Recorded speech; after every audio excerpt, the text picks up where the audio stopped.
good morning. Are you guys able to see? Hi, Tosaka. Good evening. Are you guys able to see my screen? Yes. Okay. So what about you, Prasad?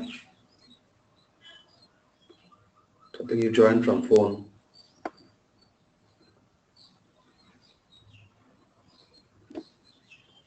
You there?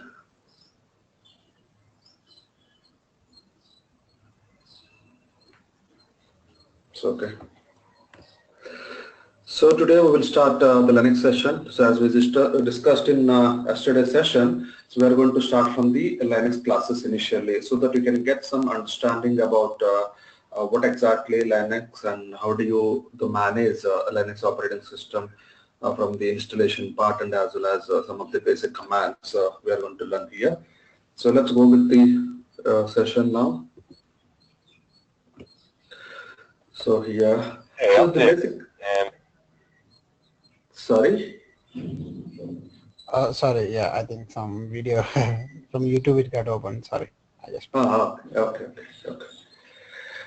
Okay, Linux is basically it's open source technologies. What exactly open source here? Open source in the sense, so if you have the capability of developing anything and want to distribute it a free software, so then it will make it as open source software, so that anyone can download the entire code, whatever you whatever you code wrote, and on top of it, they can make some kind of changes, and they can use it freeware, like a freeware, instead of going for the licensing and all those things. So they can go with the like a free software. That's the main the motto of open source. So Linux is came with open source technology, and so basically here the couple of the flavors are available. So in the Windows we have only one thing, and there are so many versions available, depends upon each and every year. They used to release the one another the version, whatever bugs they have, or they make some kind of interface changes, so kind of thing. But here this is open source, right? That is the reason anyone can download. Basically the heart of the Linux is a kernel. So Linux Tollward developed a kernel, and on top of that, the many people, they created their own interfaces, and they released their own operating system into the market. So into that we have the two types of things, like one is desktop version and one is server version. So mostly nowadays the desktop version is not using many of the companies or many of the people, because they are not much familiar with the desktop version, and this is not exactly like the user friendly, so compared to the Windows. But people are thinking, but nowadays each and every application, whatever is available under Windows, so all those applications are also available in Linux as well. But there will be some little bit the graphical interface will be changed here. But still people are not coming into the desktop version. Mostly you can see the server version. Server version is so much popular in the industry. So because of licensing cost here, so you cannot pay any kind of licensing charge. You just need to download the ISO images and install onto your physical machine or wherever it is, and then the project cost will be reduced very drastically compared to if you go for the Windows. If you have any kind of dependency on the code, you should use only the Windows operating system, then definitely you can go for that. Otherwise, the people are thinking about moving into the Linux operating system. And the people will say like this is 100% like the most secure, so compared to other operating system. And you can see some of the production machines, there are the more number of years not at reboot with single time. So because of this operating system. So if you are installing any kind of software on Windows and Linux, so there will be a little bit difference between here. So you need to reboot the machine. Most of the softwares required to reboot the machine whenever you install any kind of the new software over there. But here in the Linux, it's not required. Any kind of software you install on the Linux, it's not exactly required to reboot. You can run directly whatever software you install on that machine without rebooting. So 90% of the supercomputers in the world run in Linux, and we can say that this is the 10 faster on Linux here. And there are a couple of the versions available, like not exactly versions here. These are the flavors of Linux. The Ubuntu, Fedora, Red Hat, OpenSUSE, Mandriva, Mint, Arch Linux, Slackware. There are so many flavors available in the market. Because this is open source, right? If you have a capability of make changes on this the kernel, and on top of that, if you are able to create any kind of interface, then definitely you can go with the new version of any kind, new flavor of any kind of Linux here. So already left, Maprasad. Okay. And basically you can see that in the server version, so we will see Ubuntu and the Red Hat or OpenSUSE. OpenSUSE also the very little bit you can see that, but the Mandriva, the Mint, Arch Linux, Slackware are mostly into the desktop version. So we won't see in the server side version.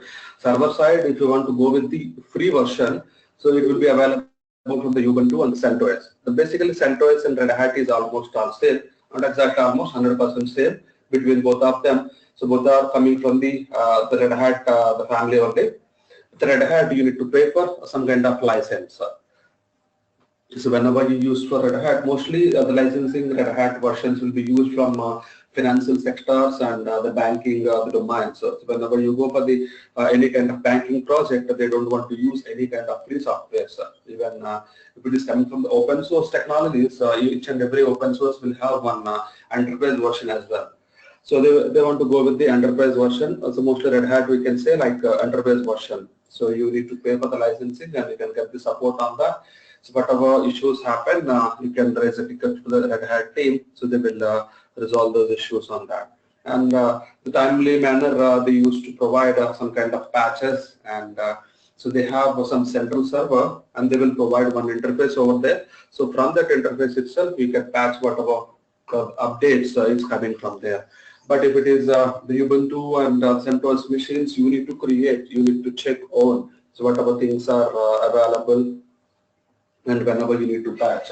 But these are the, if you go for any licensing operating system, automatically you can get some well. These are the things available, you need to patch immediately to make the bug fixes on the existing operating system. That's what main difference between the licensing and the freeware software. It may differ because you are paying something out of that, whatever you are purchasing. So these are some the benefits out of the Unix or Linux here. Because it's a low cost and the very stable versions of operating system and the best multi-user, multitasking OS. So as like Windows, how we are able to access simultaneously the multi-user environment. In the same way, the Linux is also possible. Any number of users can access this machine, and simultaneously you can run the many tasks. But there is a little bit difference in the licensing as well here. So if you go for the Windows, by default with the simple license only, 2 simultaneous users can access on the Windows servers. If you want to go with the more number of users to access simultaneously, the licensing cost will increase. But here, if you go for the Red Hat licensing as well, only one licensing will take care of multi-user authentication. So you can have any number of users can authenticate with this one. But the freeware, nothing is there. You can just access once installation is completed, any number of users. Like first of all, you need to provide access to those users, whoever is required on those machines. So then everyone can access those machines at a time simultaneously, and they can run their own tasks on those machines. And it says the most secure OS, hence it's popular as a server OS. The other reason you can see the simple word, because of popular as a server OS. Basically, we won't get, we won't see any kind of desktop versions of these flavors. That is the reason the people who is developing these bugs like the Trojanware and all those things, they will target mostly into the Windows operating system. Because servers are mostly in the secure manner in the data center wherever you deploy. There are so many layers will be available before reaching into the any kind of server. You need to log into the VPN, and there are so many firewalls will be available. So instead of targeting directly to the servers, the people who is writing all these the Trojan, the ware and all those things, they will target into the desktop versions, and they can get easily all those things because we just connect your internet and you don't have any kind of firewall and all those things. It's very easy to hack whatever things you are managing on your machine. Just they're pushing phishing software onto your laptops, and if you're accessing any banking site, they can get all these details. So that is the reason the most of the people will target for the desktop version. The desktop version, so we can see only the Windows operating system 90%. So that is the reason you are not getting the most of the hacks onto the Linux machine. And as for the kernel structure also, so you cannot hack these Linux softwares as well. So that is the reason people will say more secure. The Windows is also secure. I'm not saying Windows is not a secure way. In the server side, they will do their own security also.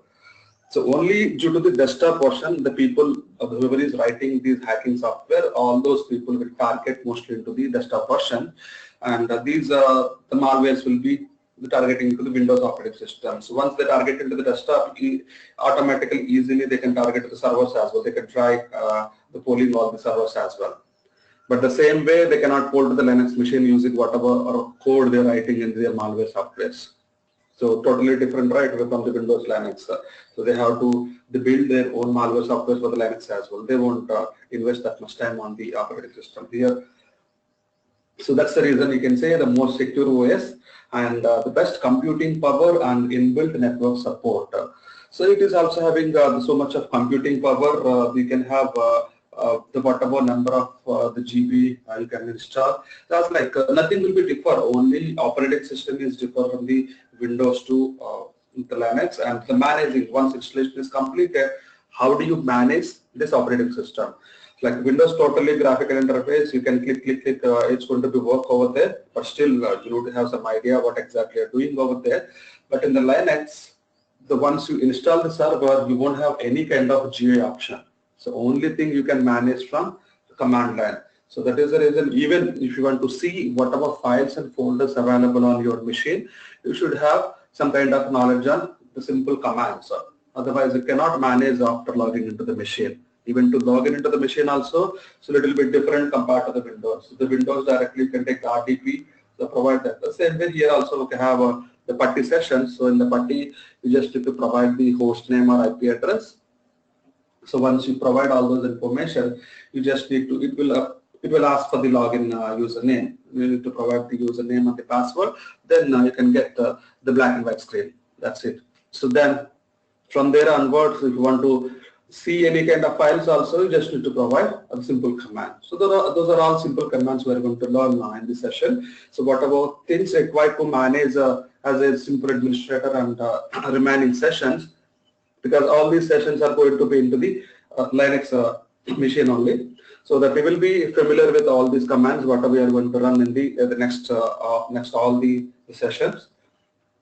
So be prepared for all these the commands, whatever we are going to learn in the Linux session, so that it will be very easy for you to manage and installation part of whatever you are doing in the remaining classes.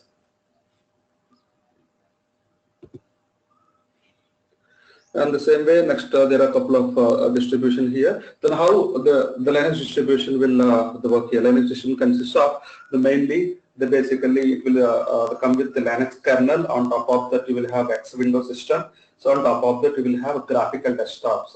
In the graphical desktops, for each and every flavor, you will get the two graphical desktops. So one is GNM and one